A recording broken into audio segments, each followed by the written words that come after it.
A instituição evangélica, a religião evangélica, que eu sempre explico, não necessariamente ela é a igreja do Senhor Jesus, são duas coisas distintas que nós precisamos refletir e ponderar. Instituição religiosa evangélica, igreja do Senhor Jesus, invisível, a noiva, o povo reunido no cabeça que é Cristo. A instituição evangélica tem passado por uma fenomenologia sociológica sem precedentes na história, que foi a capacidade institucional evangélica de igrejamento. Ela igrejou de maneira espetacular pessoas nas últimas 2 décadas sem a necessidade de novo nascimento. Vá para a igreja, porque você não está indo para a igreja. Então, esse fenômeno fez com que o IBGE afirmasse em 2024 que somos 72 milhões de evangélicos no Brasil, que tem 220 milhões de habitantes, aproximadamente. Então nós temos um crédulo para 2 incrédulos. Nós temos supostamente 72 milhões de quilos de sal celestial no solo brasileiro. Então, se esse sal, Mateus 5,13, vós sois luz do mundo, sal da terra.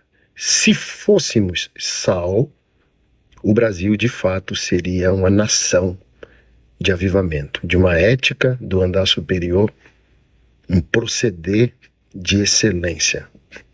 Mas é o oposto.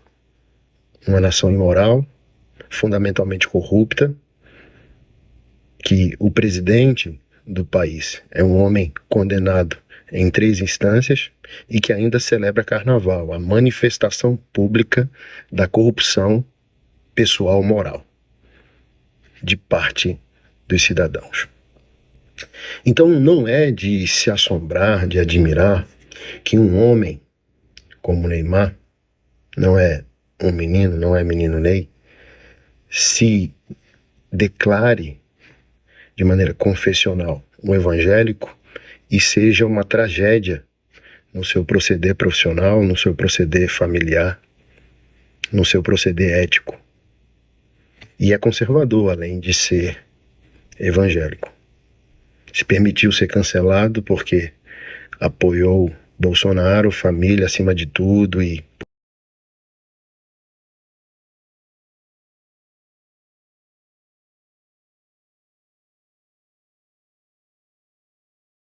os meus questionamentos sobre esse fenômeno evangélico conservador que declara que Deus está acima de todos e o país está acima de tudo, sem que essas pessoas conservadoras percebam que a falha ética na sua conduta pessoal, moral, sexual, familiar, coopera para o tipo de país que você tem. Então, que tipo de conservador é você que diz que luta por um país melhor e produz um país pior? Que tipo de pessoa de fé você é que diz que você luta por um país melhor e tolera uma igreja pior? Porque se você trai seu cônjuge, você está tornando o país, a sociedade, um lugar pior. Porque esses traumas e rupturas de relação, de afeto, elas não descem pela descarga, elas acontecem de maneira pública. Então, a instituição evangélica é responsável pelo igrejamento sem novo nascimento. E nesse fenômeno se produz inevitavelmente homens como Neymar, aqueles que são doentes na igreja hospital, doentes num hospital que nunca lhe dão alta. Esses homens são eternamente pacientes, doentes em um hospital, mas eles nunca se emancipam como um presente à sociedade, a Deus, à família, à vida e a si mesmos. E esse é o triste retrato dos homens brasileiros e evangélicos.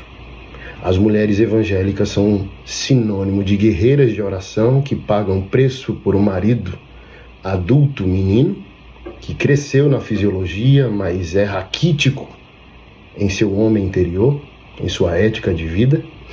E o sinônimo dos homens evangélicos é que eles são obstinadamente viciados em trair e consumir pornografia.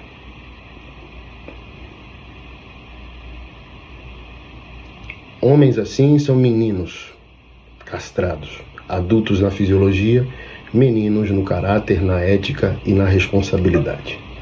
Neymar, infelizmente, representa uma parcela significativa de homens evangélicos e homens brasileiros que são a tragédia do homem adulto infantil, que possui poder social e financeiro para usufruir dos privilégios de um homem. Então, homens assim possuem sexo sem matrimônio, se engravidam, possuem dinheiro para pagar a pensão, possuem um emprego, mas não gostam do trabalho, só do lucro.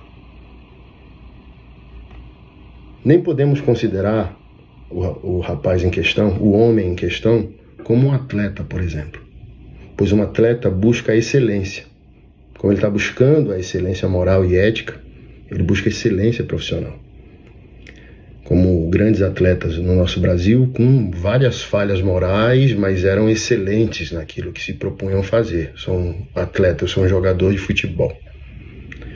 Mas homens assim nem entregam mais o que foram contratados para entregar, porque o defeito de uma área da vida toca todas as outras áreas. Então, se você é medíocre em uma área, você vai ser medíocre em todas as outras. Se você é excelente em uma área, você vai ser excelente em todas as outras áreas.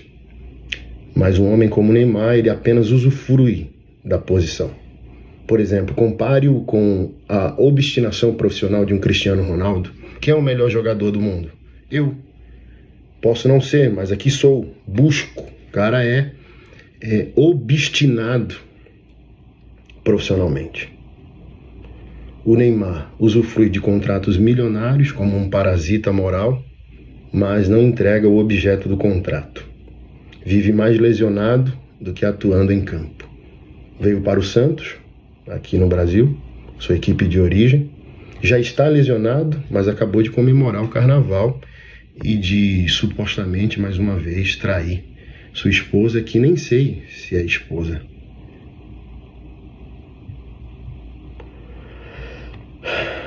Foi para o time árabe, recentemente, num contrato bilionário, mas passou mais de um ano sem jogar.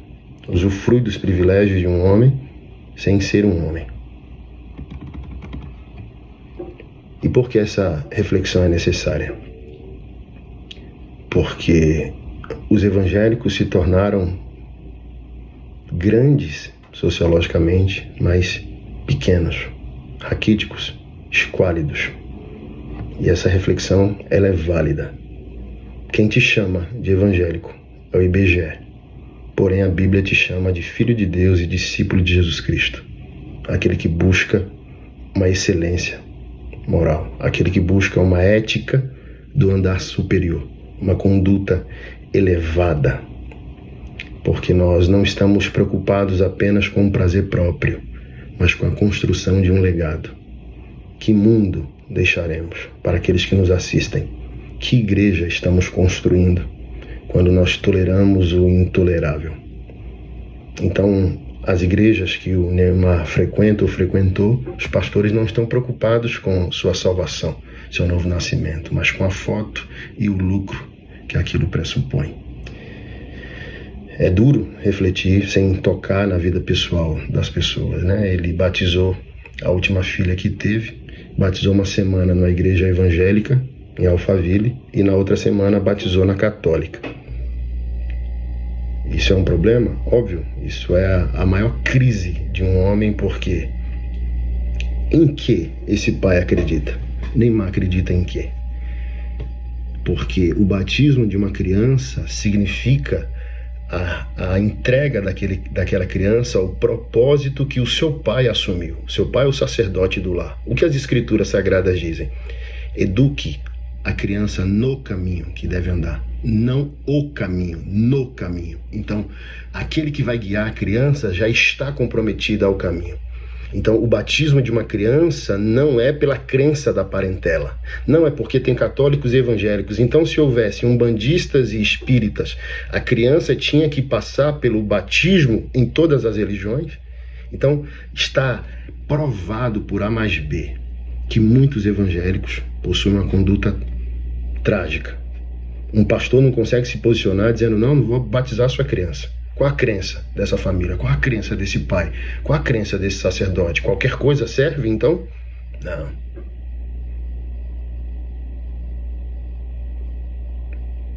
É trágico, é triste. Se estivéssemos lidando com alguém que diz, sou agnóstico, sou ateu, sou de uma outra religião, ok, nossa compreensão e tolerância é uma, mas a pessoa se diz evangélico. E a gente está se preocupado mais com o lucro que a imagem dessa pessoa pode oferecer à religião evangélica, com de fato estarmos preocupados com a glória de Deus, a pureza visível da igreja e a salvação eterna dessa pessoa. Então eu concluo tristemente refletindo. Ser evangélico não é lá muita coisa que se preze diante dos céus, porque ela é apenas uma estatística no IBGE. A Bíblia requer outra coisa de nós. Deus abençoe.